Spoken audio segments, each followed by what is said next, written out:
中国的外交官员是一种论年资升级制度，先做领事的随员，做了几年不升什么事端，就升为领事，领事做了几年，要是能博得洋人的欢心，然后升为公使，公使能做到循规蹈矩，面面讨好，就有资格升为大使。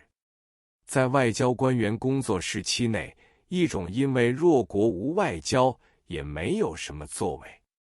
还有一种就怕在任内发生事端，能力争主权的话，只能在自己国人面上做些纸上功夫，说得婉转，写得圆滑，就算是能员，要是动辄和外国人据理力争，一些不肯放松的话，反为朝廷所不喜。当然也有几个杰出的外交官做出一些好事来，但多数是庸庸碌碌，垂拱而治，一切为洋人之命是听。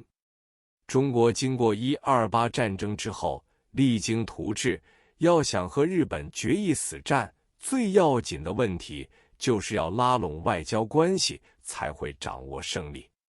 从前国人有一个心理，认为美国人对中国最是亲切，在凡尔赛条约、九国公约等都对中国有利，所以一切人等都想美国是中国最好的朋友，将来开战时一定对中国大有帮助。但是事实上泄气得很，美国议员常常提出许多谬论，你讲一段，我讲一段，叫中国人看来真是垂头丧气。还有一点，美国人专讲做生意，不断地把美国废铁几万吨、几十万吨卖给日本人，这种消息一而再、再而三地登在报纸上。这种废铁运到了日本，一经锻炼就成为制造武器的钢铁，中国人反而得不到实际上的援助。这又要说中国的驻美外交官员只懂得仪表和筹作，商务参赞也只知道一些商业常识，对中国的抗战大事实在起不了什么作用。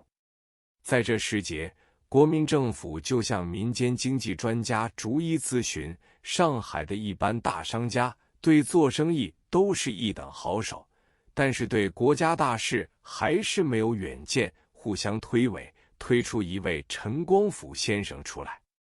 陈光甫先生本来是一位国学根底很好的读书人，留学美国，毕业于宾夕法尼亚大学。待到他创办上海商业储蓄银行之后，一切措施都采用科学管理。从前银行对存户像官吏对付乡下人一般，唯有上海商业储蓄银行连1块钱都可以开户，而且职员对客户客气得非常，大大地发挥了为客户服务的精神。上海商业储蓄银行成立不久，存款直线上升，渐渐成为民间银行的首脑。银行界中人事无大小，必然要请教他，他一句话力量大得很。我还记得上海商业储蓄银行初创时期是开设在北京路、宁波路邓托摩西菜馆后面一条弄堂里，门面是由石库门改装的，里面的地板走起来呀呀有声，但是不上几年就一变而成为一家大银行，又隔几年就自建大厦，成为上海独一无二的民营银行。陈先生的精神与毅力实在是值得钦佩的。陈先生对银元与银两早有认识，打破银钱业的惯例，银元与银两在钱庄中都可以开户口。自从银元收归国有之后，白银都在政府手中。从前上海的银行很少与外国银行有直接关系，唯有上海商业储蓄银行早与伦敦经营白银的巨擘 McCarthy 与 Goldmacco 有联络，又在伦敦、纽约、旧金山设有代理银行，行中还特辟一个国外汇兑部门，先后与伦敦 National Provincial Bank 订立英金10万镑的透支契约。又和纽约 Chemical Bank 订立每金75万元透支契约，又和旧金山 Wells Fargo Bank 订立 Acceptance Credit Mail 办法，即是一面航寄出口汇票，一面以电报通知，即可用每金25万元之信用贷款。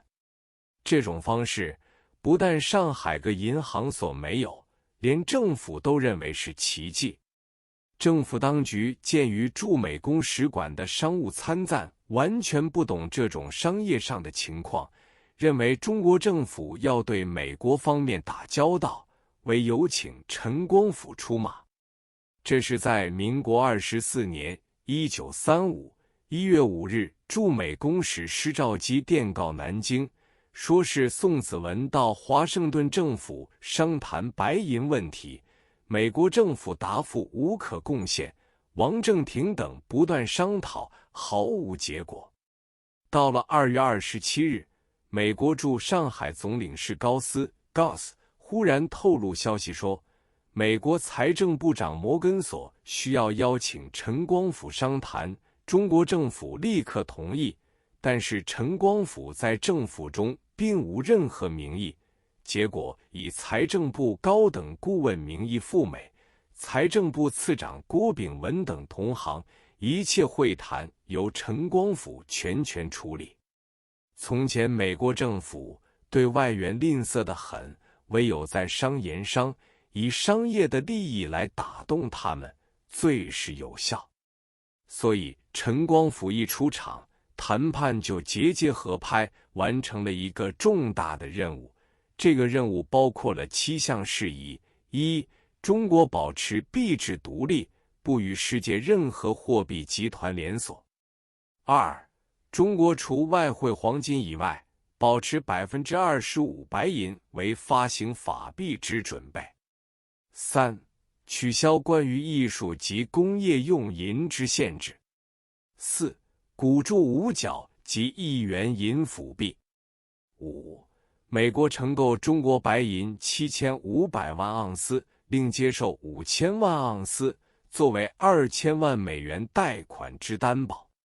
六、是向白银自民国25年1936 6月起至民国26年1937 1月止8个月内分批运美。七、白银价格按墨西哥、加拿大方式分批决定，遇银价上涨时，中国得向市场公开出售。这个谈判并没有签约，只是以备忘录及双方换文方式完成了实际的任务。那时节，日本拼命的反对，认为这是用白银来购买军械的军事协定，对他们不利，但是也找不到确切的证据反对。尽管反对，而我们的基本工作却由此而奠定了。